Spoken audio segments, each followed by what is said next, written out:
How to budget restaurant seating without regret. A seating budget can look solid on a spreadsheet and still fail on opening day. The usual problem is not that an operator forgot to price chairs. It is that they estimated furniture before deciding how many guests the room must serve, how long those guests will stay, and what the space needs to withstand. Knowing how to budget restaurant seating means treating tables, chairs, booths, bar stools, and bases as an operating decision, not just a design purchase. For a new build, renovation, or expansion, the goal is to create a realistic all-in number early enough to make smart trade-offs. That number should protect guest comfort, staff movement, brand presentation, and long-term durability without spending heavily in the wrong areas. Start with seats, not individual furniture prices. The fastest way to lose control of a furniture budget is to shop piece by piece. A chair may seem affordable until the layout requires more chairs than expected, additional table bases, end panels, wall protection, and installation. Start with the number and mix of seats your operation needs. Separate the dining room into practical zones: standard dining, bar, booth, or banquette seating, waiting areas, private dining, and patio seating if applicable. Each zone has a different cost per seat and a different impact on revenue. A barstool seat might use less floor space than a dining chair, while a booth can create a more comfortable, higher value experience, but requires a larger upfront investment. Your floor plan should answer a few basic questions before you request pricing. How many seats can the room accommodate without crowding? Which tables need to combine for parties? Where do servers need clear travel paths? Are there structural columns, low windows, or wall conditions that affect booth depth or table placement? A layout that adds 6 seats but creates a difficult service path may cost more in labor and guest dissatisfaction than it earns. A helpful planning metric is cost per seat.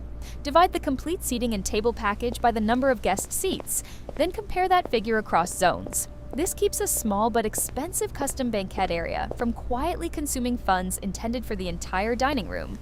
Build an all-in restaurant seating budget. Furniture product pricing is only one line in the project. A reliable restaurant seating budget includes the items required to receive, assemble, place, and maintain the furniture after it arrives. Begin with tables, table bases, chairs, booths, benches, bar stools, and any outdoor pieces. Then account for freight, delivery conditions, assembly, installation, taxes where applicable, and contingency. If a product is customized, include artwork preparation, sample approval, finish matching, and any special packaging or handling requirements. Freight deserves attention early. Commercial furniture is large, heavy, and often shipped in multiple cartons or on pallets. A second-floor location, limited receiving hours, a tight urban loading zone, or the absence of a loading dock can change delivery costs. Confirm whether the quoted service brings products to the curb, inside the building, or to the final room.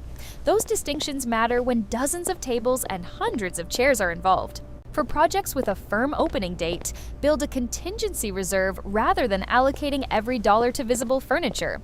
A reserve of roughly 5% to 10% is often sensible, depending on the project's complexity.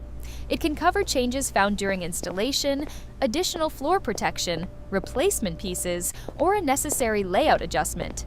Highly customized projects may call for more flexibility because approvals and production details carry more variables.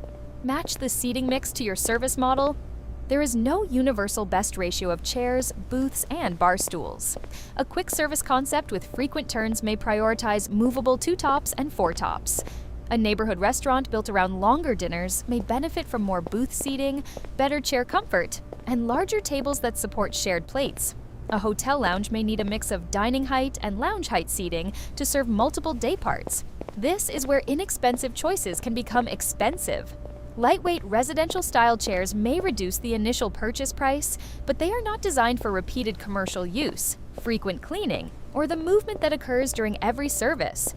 Commercial-grade seating typically costs more upfront because it is built around stronger frames, appropriate joinery, durable finishes, and components intended for high-traffic environments. Comfort also has an operational value. If guests are expected to stay for an hour or more, narrow seats and unsupported backs may undermine the experience. If fast turnover is central to the concept, you still need comfort, but you may choose durable, easy, clean seating width.